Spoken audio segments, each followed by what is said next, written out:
We've got something really practical in front of us today. It's an excerpt from a guide. Makes a pretty bold promise, actually. Oh, yeah? What's that? Improve your English grammar in just 2 hours. Wow. Okay. Ambitious. Right. So our mission in this deep dive is, well, to take that promise seriously, we're going to unpack the core ideas from this guide. Mm-hmm. You know, the essential tenses, parts of speech, sentence structure. The building blocks? Exactly. And also some classic mistakes, the ones everyone seems to make, and how it all fits together when you're actually talking to someone. Right. The goal is really to give you those fundamental tools quickly, hopefully for clearer communication. Yeah. Now, I think that's key. This isn't about, becoming a grammar expert overnight. Definitely not. It's more about spotting those key bits of grammar that just make you easier to understand, helping you say what you actually mean, like getting the essential toolkit ready. Okay, let's unpack this then. So where does the guide kick things off? Tenses. Right into tenses. And, well, it makes sense. It does. They're how we signal when something is happening right, get the tense wrong, and the whole timeline gets confusing for the listener. Totally. It grounds the action past, present, future. So the guide focuses on the really useful ones. First up, present simple. Yes. Your go-to for regular stuff, routines, or just, facts. The classic example they give is, I eat breakfast at 8 a.m. Daily routine, simple. Or like, the sun rises in the east. Just a general truth. Okay, but what if something's happening, like, right this second? That's where present continuous comes in. You usually spot it with a be verb like am, is, are, and that ing ending on the main verb. Like I'm listening to a podcast, which, you are. Exactly. The action's happening now. Ongoing. Guilty is charged. Yeah. All right, let's hit rewind. Go back to the past. Okay, cast simple. This is for actions that are just done, Okay, finished. right. Usually at a specific time. Their example, she went to school yesterday. Over. Finished. Yesterday. Got it. Yep. Done and dusted. And then there's the past continuous. This one always felt a bit more layered to me. It is, a bit. It describes something that was in progress back then, often when something else interrupted or happened at the same time, like, she was studying when I called. Okay, so the studying was happening during the call. Exactly. She was mid-study, the call happened. It kind of sets a scene in the past, gives context. Right. Okay, fast forward. Future time. We've got future simple using will. Yep. Simple, direct. I will call you tomorrow. It's often used for like a spontaneous decision or just stating a future fact. And then there's the other future one, going to. What's the slight difference there? Is there one? Yeah, there's a nuance. Going to usually suggests more of a plan, an intention you already had before you started speaking. Okay. So I'm going to visit London next week. That sounds like you've probably thought about it, maybe even booked tickets. It feels more planned than just, I will visit London. That makes sense. The guide actually throws in a quick check here, which I think is great. Let's try it. Put yourself on the spot for a second. I read a book now. What goes in the blank? Well, the key word there is now, right? Right. Action happening as we speak. Right. That points straight to present continuous. So, I am reading a book now. Perfect. It's amazing how just one word like now or yesterday can totally change the tense you need. It's like a signpost. Okay, so we've got a handle on when things happen. Now let's look at the actual bits and pieces we use, the parts of speech and how they make sentences. Right, the structure. Yeah. At its absolute core, like the simplest complete sentence in English needs two things: a subject and a verb. Who or what is doing the action and what the action is. Exactly. And often you need an object, too, to receive the action, to make the thought complete. It's like the basic architecture of the sentence. The guide uses a really clear example. She, subject, eats, verb, apples, object, simple. You know who, what they do, and to what. Couldn't be clearer. And those bits, subject, verb, object, they're made of words, right? And the guide breaks words down into 8 types, the parts of speech. Okay, here we go. Nouns, pronouns, verbs, adjectives, adverbs, prepositions, conjunctions, and interjections. Sounds a bit like a grammar lesson list. It does, but honestly, think of them more like job titles for words. What does the word do in the sentence? That's all it is. Okay, I like that. Like roles in a play. Exactly. Nouns just name stuff, dog, idea. Pronouns replace nouns, he, it. Verbs are the action or state of being, run, is. Adjectives describe nouns, happy, big. Adverbs describe verbs, adjectives, or other adverbs, often telling you how quickly, very. Right.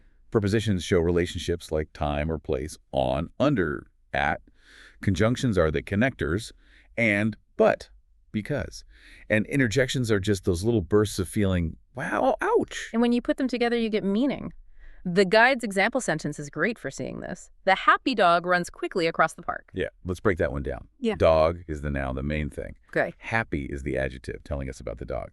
The is an article pointing to which dog. So the happy dog, that whole chunk is the subject. Got it. Runs, that's the action, the verb. Quickly is the adverb telling us how it runs. Modifying the verb. Precisely. And across the park, that starts with a preposition, across. And the whole phrase tells us where the dog runs. See? Every word has its job contributing to the picture. So building on those basics, the guide then kind of zooms in on a few specific types of words. Really important ones for linking things and adding detail. Articles, prepositions, and conjunctions. Articles, yeah, those tiny words, a, an, and the, they seem small, but they cause a lot of confusion sometimes. They do, but they carry a lot of weight.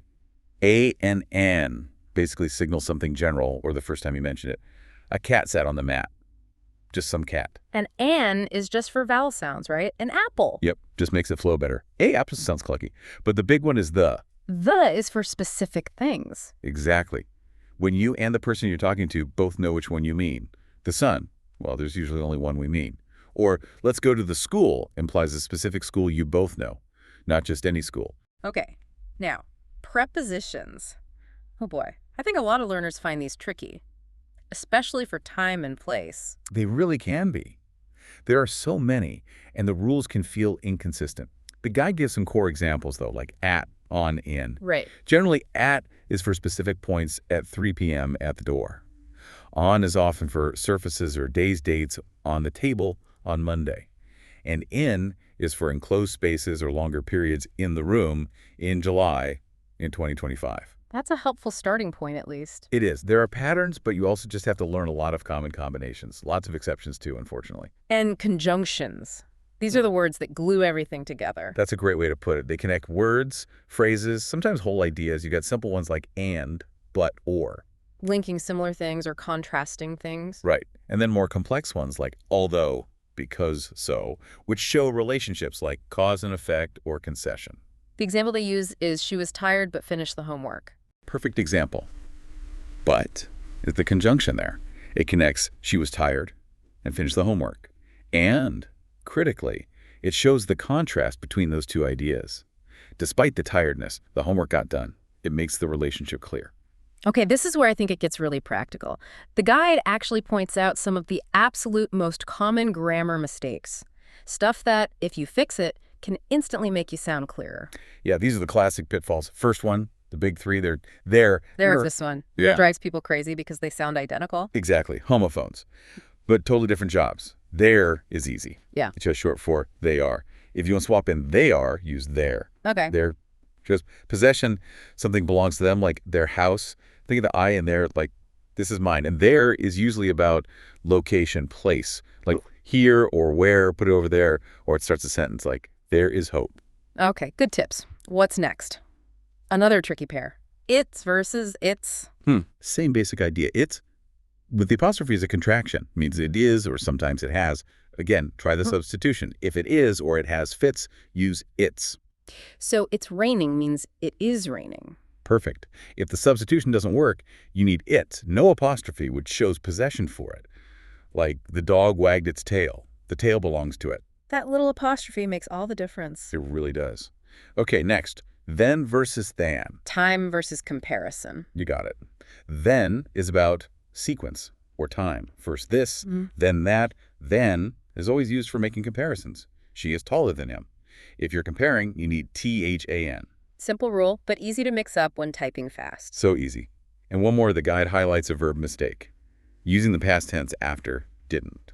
Like saying I didn't went. Yeah, I hear that sometimes. Right, but didn't already includes the past tense idea. It's did not. You don't need to mark the past tense twice. So after did or didn't, you just use the basic form of the verb, the infinitive, with that to, I didn't go. Not I didn't went. Correct. I didn't go. So the source includes a few quick practice questions. It's actually a really good way to just, check if these core ideas are clicking. Let's try them out. Okay, yeah. Good idea. So think about this one for a moment, everyone. She lists, go to the market yesterday. What fits in that blank? Well, the big clue is yesterday. Right. Past action, specific time in the past. Yeah. That needs the past simple of go, which is... Went. Exactly. She went to the market yesterday. Okay, next one. They are play football now. This should be easy after our tense discussion. Yeah, look for the clues. We've got are and we've got now. Present continuous. Definitely. Action happening right now. So you need the ing form playing. They are playing football now. Perfect. Last one. He is better me. What's happening here? He is being compared to me. Comparison. And for comparisons, we always use... THAM. You got it. He is better than me. Okay, so the guide suggests if you got most of those right, you're likely improving fast. If some tripped you up, that's fine too. Absolutely. It just shows you maybe where to focus a little practice. Reviewing those common spots helps a lot. All right, finally, it's easy to get stuck thinking grammar is just for, like, essays or formal writing. But the guide smartly brings it right into conversation. How do these rules actually work when you're just, talking? Well, the interesting thing is they apply in exactly the same way. The basic machinery, the sentence structure, the function of the words doesn't change whether you're speaking formally or casually. The underlying rules are consistent. Totally. Your tone might change, your word choice might be different, you might use more contractions, but the grammar foundation stays the same. The guide has 2 little role-play examples to show this. First, a more formal one, maybe at work. Yeah, like a manager asking for something, adopts slightly more formal tone. Could you please send me the report by Monday? And the employee replies, adopts similar tone. Yes, I will send it by the end of the day. See? Polite uses will send, future simple, correctly stating a future action. Standard grammar. Okay, now compare that to just a casual chat about, say, a movie. Adopts casual tone speaker A. Hey, did you watch that movie? Adopts casual tone speaker B. Yeah, I saw it last night. It was amazing. Totally different feel, right? But look at the grammar. Exactly. Still using past simple. Did you watch? I saw correctly because the action finished last night. The core grammar is solid. So the rules don't bend, just the style around them. Precisely. And that's really the point the guide makes with these examples. The grammar rules are your stable framework. It's the vocabulary, tone, maybe slang or contractions that make it formal or informal. Getting the grammar right just means you're clear, no matter the situation. So let's kind of wrap this up. What does this all mean? We've really dug into the core concepts this guide highlights: understanding tenses to set the time, figuring out the jobs of different parts of speech, how to build a clear basic sentence. Yeah, and navigating those tricky little words like articles and prepositions, the connecting role of conjunctions. And importantly, spotting those really common mistakes, the there kind of thing. Right. And what's fascinating, I think, is how getting a grip on just these fundamentals can have such a big impact on how clear your communication is. It's not about being perfect all the time. No, definitely not. It's more about understanding the system, so people understand you better, more accurately, maybe more confidently, too. Yeah, and here's where it gets really interesting for me. Thinking about this reminds us that clarity isn't just about having a big vocabulary. It's about how you assemble those words. Oh, absolutely. It's the difference between having a pile of bricks and actually building a solid wall, right? Structure matters. Yeah, exactly. Which I guess raises a pretty important question. How much more effective could your communication be, just your everyday chats, emails, whatever, if you paid a little more conscious attention to 1 or 2 of these core ideas? It's a good question. Think about it. So maybe consider this the next time you speak or write. Could be an email, could be telling a story to a friend. Just think, what difference would it make if I double-checked that tense? Or made sure I used then instead of then? Or just checked, does my sentence have a clear subject and verb? How could applying just one thing we talked about in this deep dive make your meaning that little bit sharper, maybe less likely to be misunderstood? Something to think about. Definitely food for thought. Well, thanks for joining us for this deep dive into English grammar fundamentals. Keep exploring, keep practicing. Yeah, keep building those communication skills.